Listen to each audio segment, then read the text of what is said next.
welcome to another episode of Debatable with your hosts, Nina and Kyle. I'm Nina. I'm Kyle, and today we're going to talk about jargon and actually just like debate language in general. This is one of those episodes that we've been getting a lot of requests for. Like, we always get questions about, like, what does this term mean? What does this term mean? Why do we use these terms, etc.? Yeah, and we've always tried to educate on what a lot of these terms mean. Last year, we had an episode that we kind of discussed debate jargon already.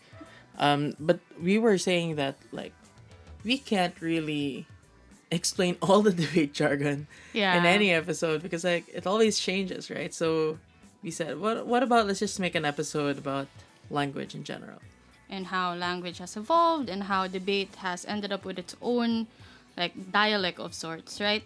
So we have a lot of debates about language as well, which is why we thought this episode would be relevant.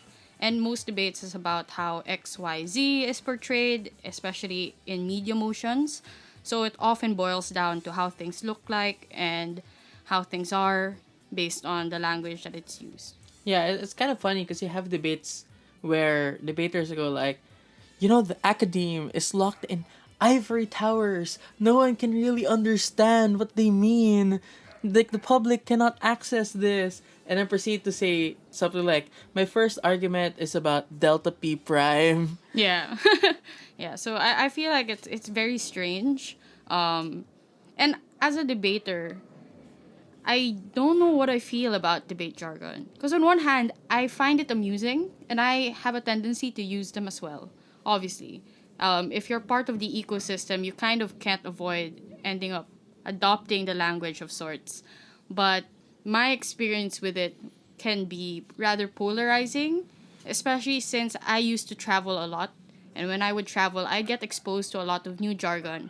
And I feel alienated at the beginning. I feel like I don't understand. I'm not going to be able to judge properly. What does delta mean? My first time encountering delta was just, I thought it was a joke, right? I didn't know. It's like, why is there math in here? And for those who don't know, delta just means change, right? It's just a fancier way of saying change. And it took me a while to get that. What you feel is you feel alienated because of jargon. But I feel like I might be alienating non-debaters from, like, being able to understand me. Like, there are a lot of times when I want to make an argument to someone who is not a debater, and I always have to ask myself, is this something that I understand because I'm a debater, or is this argument just really compelling?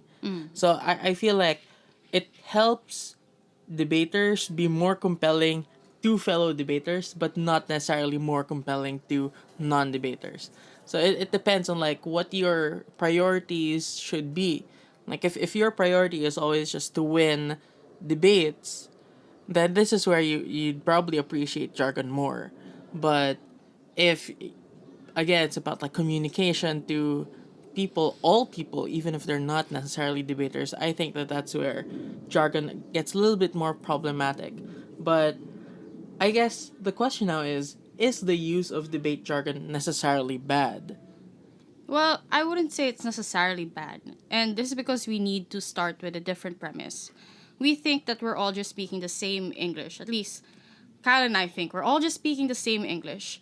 But debaters are speaking a certain dialect of English that evolves semi-independently from how the rest of the world uses English. So we use English, but it deviates a little bit from the rest of society. So think about it. In politics, for example, terms become much more condensed as time goes on to better understand what these things are.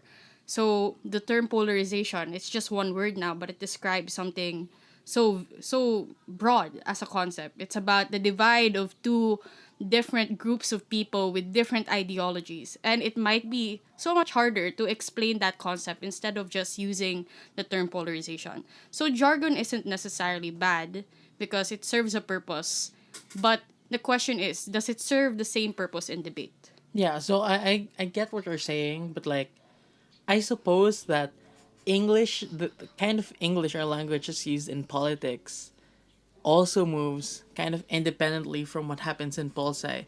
Because polarization is a poli sci term, right? Yeah. So what happens is language is moving towards, making these more complicated terms that are broader, but if you don't know anything about them, they're hard to access at 1st. Meanwhile, politics is kind of going the other way, where it's like, let's be as simple as possible. Like, it doesn't matter if you capture like concepts as accurately, like in polarization, as long as it's simple. Like, you see this with Trump and Duterte. Like, they're extremely simple to understand, even though what they're saying doesn't necessarily capture all the nuances that a term like polarization might have. So it's interesting to me because I feel like all social groups have their own dialect. And because I read this book just a few days ago about something called familect, Familect, yeah. which is like each family has its own dialect. It has its own like nuances and inside rules of how to use language. And basically, even your group of friends has its own familect. Every single social group has its own familect. Maybe the debate community has its own familect that evolves on its own, aside from how the rest of the world uses English, or how the rest of the world uses language. But also on Debate Series posting, someone said that it's not necessarily bad. Like, it's good if you have debate jargon that might be difficult to understand if you're a non-debater, because at least in the context of debate, if it's meaningful and relevant, then that is something that's worth celebrating. So this brings to mind like something like efficiency, because in the case of the phrase, the harm exists on both sides, right? If you're debating and then you're talking about the harm, the opposing team can say, yeah, but that harm exists on both sides, or the benefit exists on both sides. Over time, it's not mutually exclusive. The phrase became it's not mutually exclusive, which preserves the syllable count, but it adds an idea that you can co-opt a certain benefit or a certain harm. Yeah. And then, after mutually exclusive, which is something that we got from statistics, now it's symmetrical, which is from geometry naman, which has a better syllable count. It has less syllables than the harm exists on both sides. But according to some people, it means that the harm doesn't just exist on both sides, but it also has the same rate of escalation or de-escalation. So it becomes shorter, but it also means more things. Which is why, like, you want to be as efficient as possible when you're a debater, because you want to say as many things as you can within the 7-minute mark. So what ends up happening is you compress so many more nuances into shorter and shorter phrases. Yeah, because I feel like it was either we learned how to have new jargon to accommodate for more complex terms, or we learn how to speak faster, which is the American way of debating.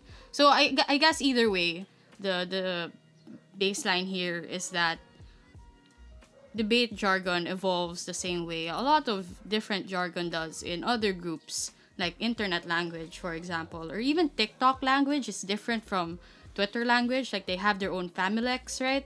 So Definitely. yeah, so that's how it works. But the culture shock will always be there, especially if you're new to a familect in particular.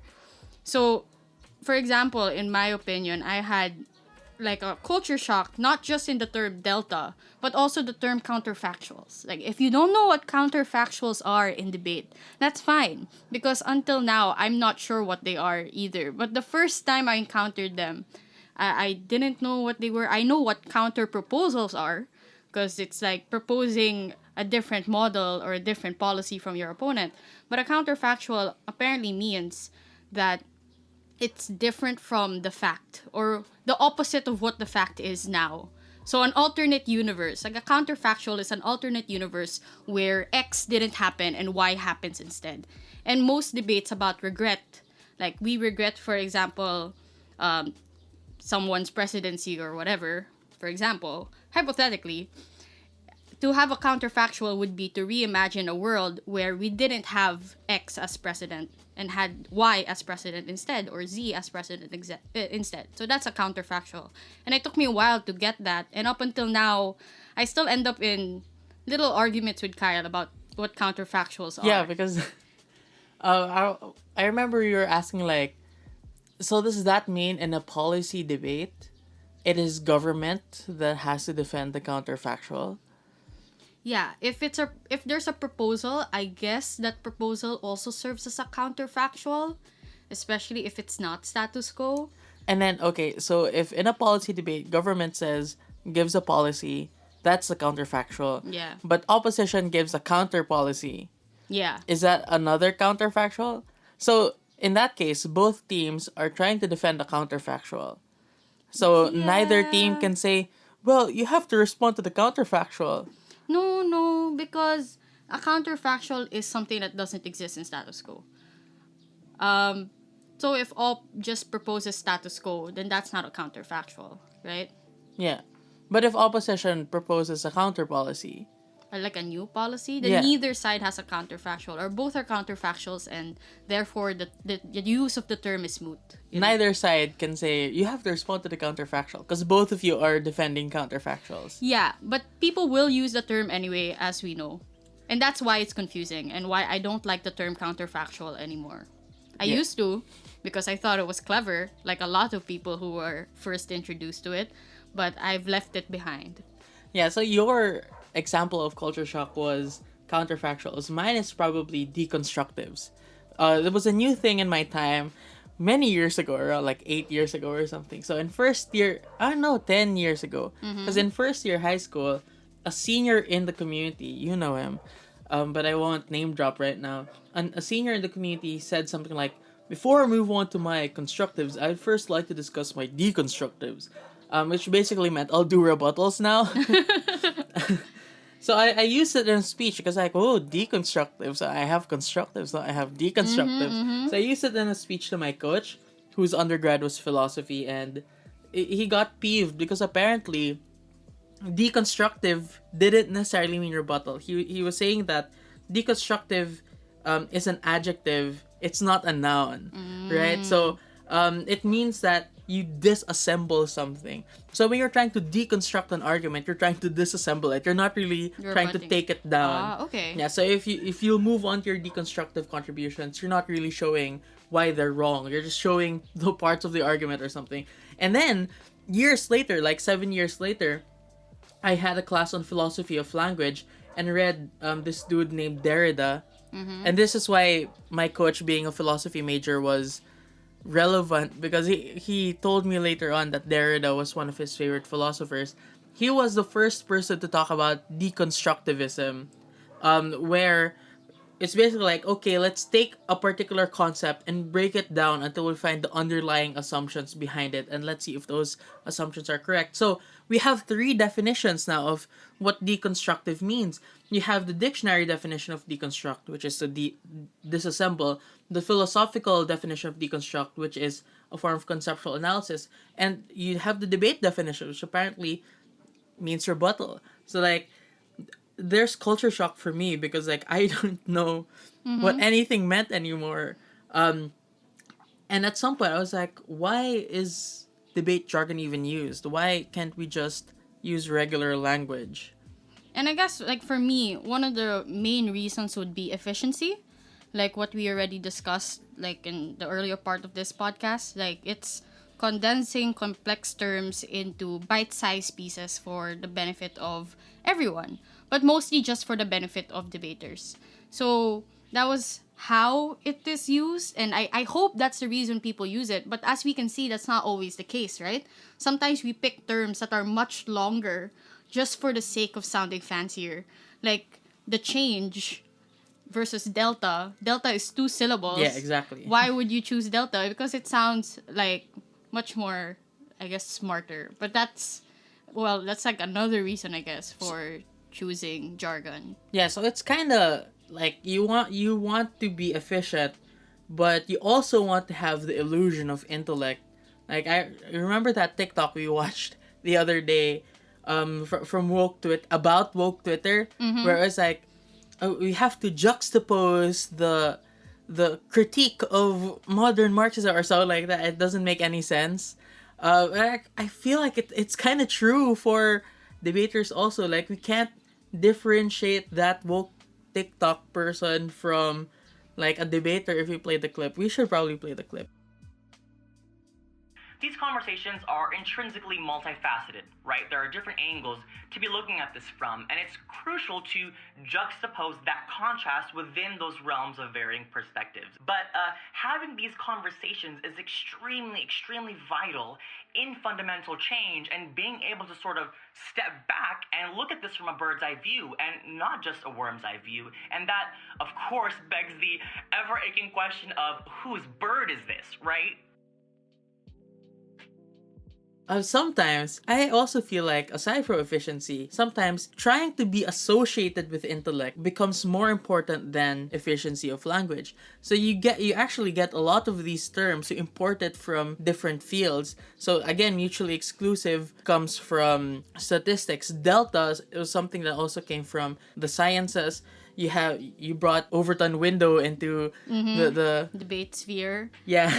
That's So political science. that's political science. So basically, I feel like what ends up happening is a lot of people who are debaters, they learn new things from their own studies, and then they try to import it into debating, and then it ends up catching on. So I feel like at some point, people will import things just because it sounds like a fancy term. Like I remember, I did this before with structural functionalism. I was just like, this is all about structural functionalism. But basically, what I was trying to say is, it's there for a reason. Like there's a purpose for this existing. So I guess my point is, when I did that, I wanted everyone to know that, like, I know my stuff. Yeah, so being associated with that kind of intellect becomes a little bit more important sometimes. So yeah, you already mentioned delta, which just means change. It's getting popular even though it's one more syllable than the word that it's substituting. There's also epistemic access, Really? What's that? which means to know. Oh, It, really? it means like, if you have epistemic access to something, it means you have the ability to know something. Oh, I didn't Yeah. know that. Yeah, so that's also getting popular, even though like it takes 3 times longer to say than to know, right? And this isn't necessarily new actually. There have been a lot of studies about some high school kids in California is one of those studies where they found that group of friends didn't want to be associated with like the Valley Girl kind of speaking, like friend. Yes. Yes. So they kind of hyper intellectualized or something their way of speaking to the point like they don't use contractions anymore. They don't say that or what's, they say that is or what is. They also tend to hyper, what do you call this? Hyper enunciate their words. Oh, it's Yeah. like a complete opposite of what the trends are now, which is trying to make things shorter and shorter. Yeah, because for them, being efficient in language, when it comes to like shortening language, takes a backseat towards being associated with a kind of intellectualism. So it's kind of elitist, but like that's something that they wanted to do for themselves. So they created a familect for that. I feel like the debate community might be doing something like that as well. Yeah, so speaking of elitism, I'd say another reason we have debate jargon is sadly for gatekeeping. I think those who are in positions of power in debate, or at least those who break consistently or those who do well consistently, have a weird incentive to make sure that their language isn't accessible to everyone so that newbies don't catch on or outshine them or whatever. I know this is a pessimistic way to see the debate community, but I'd say that gatekeeping is a thing, and that's the reason why in a lot of Twitter discussions, debaters end up becoming a controversial topic, especially to outsiders and fellow intellectuals who are non-debaters, because they see our sport as like a form of intellectual masturbation where we just throw fancy terms around, and that's kind of true. There is a level of gatekeeping that happens, and we try to keep people out. But I'd say that gatekeeping, to some extent, with jargon is a necessity, especially when we're talking about, let's say, very sensitive topics or topics that concern minority groups or the LGBT or feminism. Like, as much as possible, we use jargon not just because they sound good, but because that's the best way to ensure we are talking about these groups properly, that we discuss them like they are actually marginalized and use the term marginalization and not just say, for example, that, oh, they're kawawa, or they're not doing well right now, right? So I think that to some extent, while it is necessary to dumb things down for the benefit of everyone, we need to preserve some sort of dignity when speaking about these particular groups. And that's where jargon comes in. Yeah, I totally agree. Although, I feel like one of the differences, and this is where I'm kind of criticizing the debate community a little bit. The reason why it's different, because we get a lot of these criticisms from people in sociology or other social sciences and humanities. Basically, what they're saying is, at least when we do it knowing that we need to accompany it with some sort of practice, with praxis. Praxis, right? yeah. Unlike debaters, they just throw these terms around with no intention of using it for any like actual purpose outside of debate to better society. So I feel like, I mean, it's good that we want to use these terms so that we can best capture or best represent the feelings, plights, struggles of people who we're talking about in debate. But at the same time, that desire to accurately depict or represent people shouldn't end after your speech ends. So that's something that I feel like jargon like makes us feel like we're already representing people well, but we're not really representing people because we're only representing them in the context of the speech, in the context of the debate, but not anywhere else. I feel like that's a discussion for like another episode because I think there's a lot to say about the sport in general. And I think we've touched on that a bit on our previous series about debating debates, where we discuss like using other people's plights just for sport, which is basically what we do, right? Yeah. But I guess we'll discuss that another time. There's also a trend where, in order to reach 7 minutes, people find really long-winded ways of saying very simple things. So, like, you can hear a sentence going like, at the point at which this happens, that is to say, when they engage in constructive political discourse, what they basically just mean is like when people talk. So the thing about that is, the way that we construct our language is strongly based on our priorities as a society or as a friend group or as a community. So we already talked about intellectualism and efficiency being one of our priorities, but I think that mainly our priority, especially for newbies, is to fulfill the 7-minute quota. So that's the same thing where you look at essays that have a minimum of like 100 words. You see a lot of these kinds of fillers as well. And the reason for that is they're organizing the way that they use language based on their priority. And at that point, their priority is to reach a certain quota. Like debaters, their priority is to reach 7 minutes. So I guess if you really wanna take something away from this episode, this part of the episode, is that we need to notice why we're using the terms that we use and for what purpose we use them. So it's really telling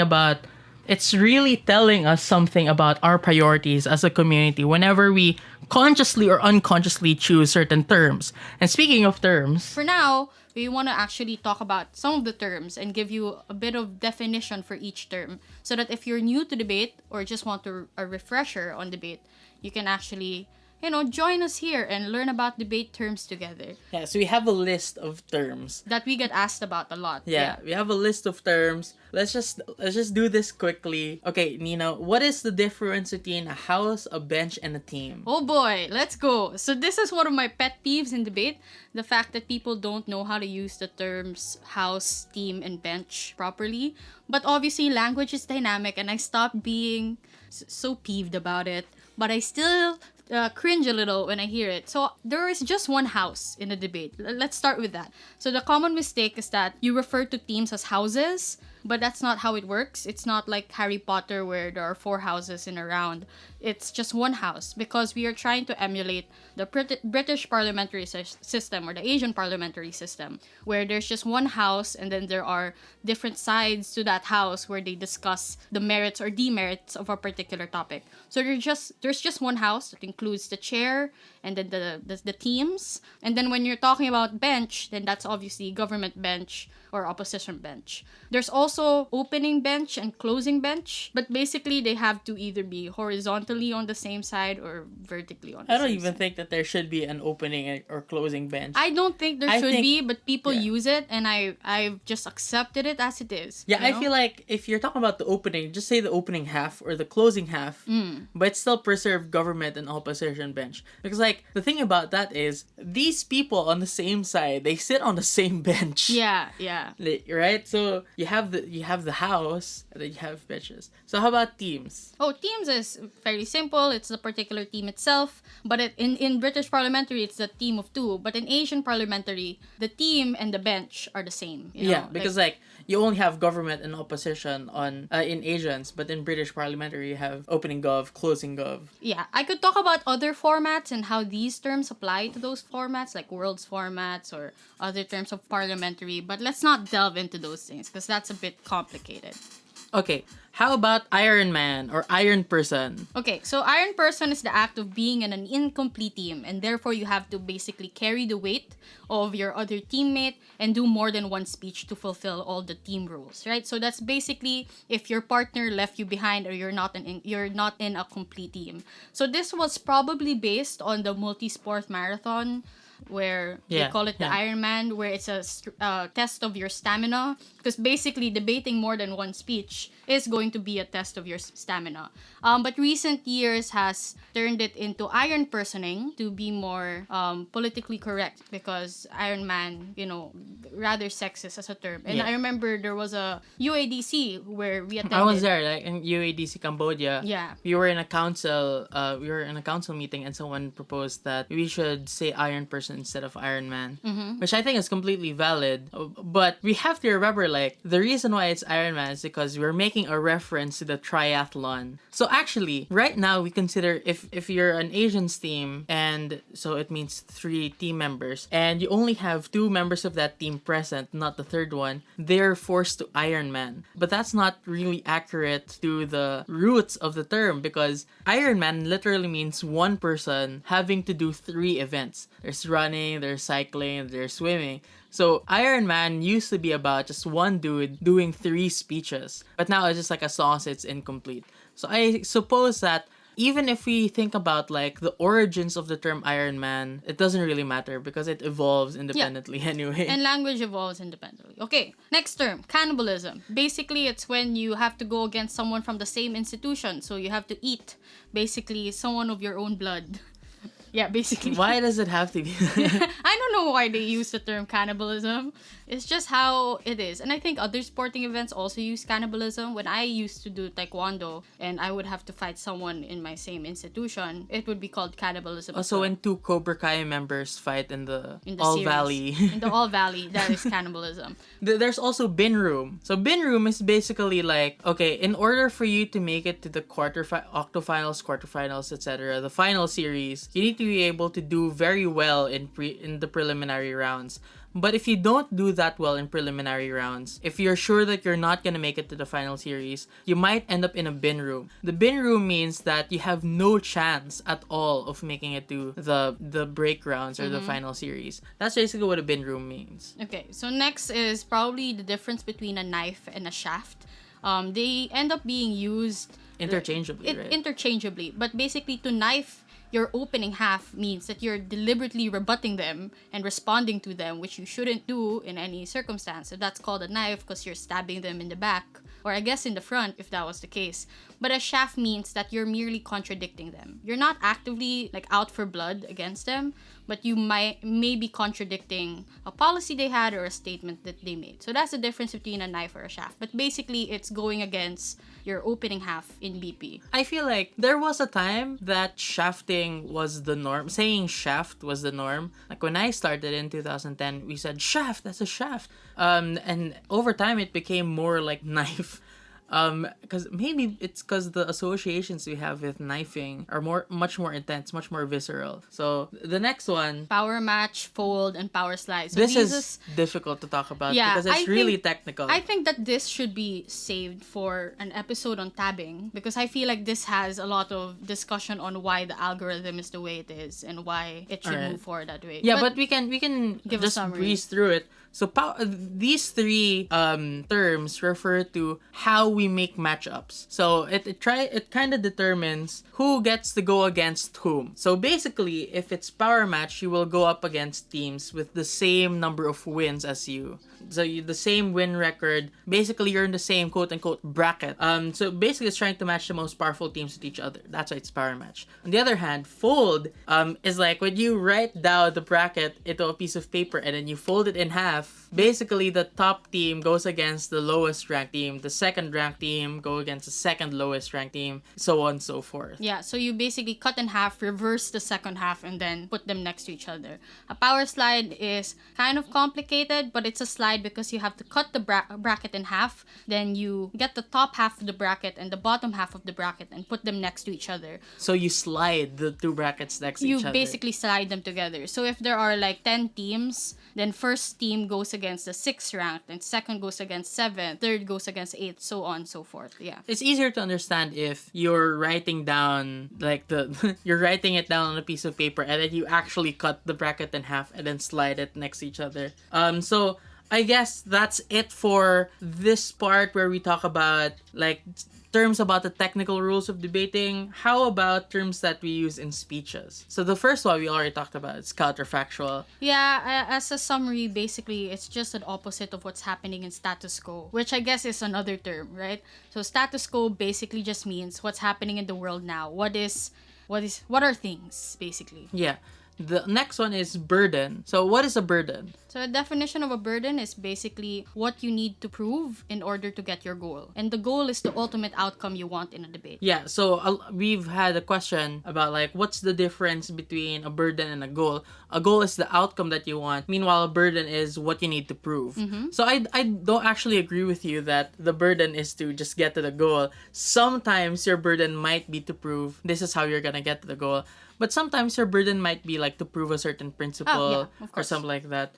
There's also mechanism. Mechanism means like this is the way that you sort of show people how things work. So if you're going to assert that something will happen, you need to show how it will happen, right? So if you mechanize something, that's what you show that something will happen.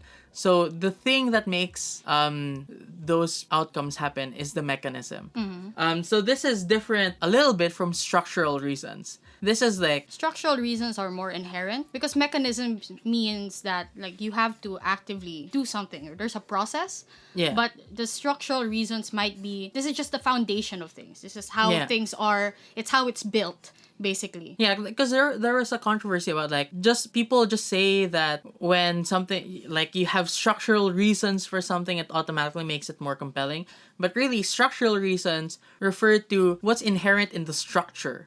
Like if you're going to say that corruption is likely to happen, a structural reason for that would be, let's say you have a lot of bureaucracy that encourages a lot of corruption. So it has to be something that adheres to the structure, Yeah. like where the debate takes place. And mechanisms would be like the people like actively doing the corruption because they're the Yeah. moving parts, basically. Yeah, and both of those are kind of different a little bit from operationalization. Operationalization means like, how do you expect these things to operate? Or, yeah. So I guess those three terms tend to be used interchangeably. They're all slightly different from one another, but like if you use any of them in a debate in those kinds of ways, no one will fault you for them, I guess, except if you're like a stickler like Nina or myself, to be fair. So I guess that's like a lot of the terms we just threw at you.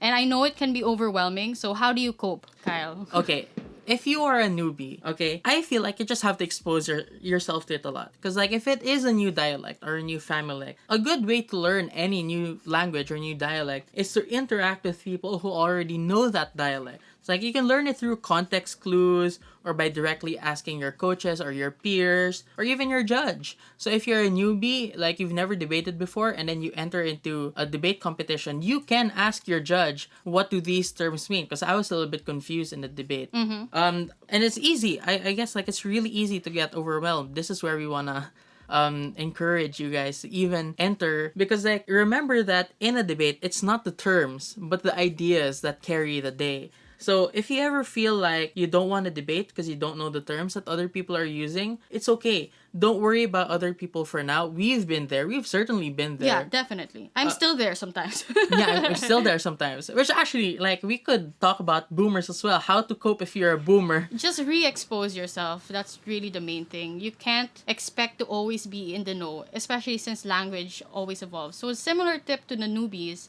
just expose yourself once again.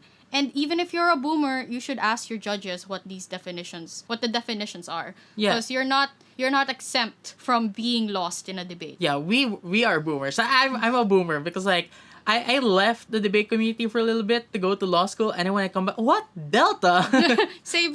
I mean, I was a boomer when it came to online debating because I went away for a while. Yeah. But that's it. I hope that this episode helped to some extent. We didn't just talk about the terms themselves, but talked about why we have these terms, and I hope that was educational to some extent, especially when it comes to learning about language. So that's it for this episode of Debatable. We'll see you in the next one. Bye! Bye bye.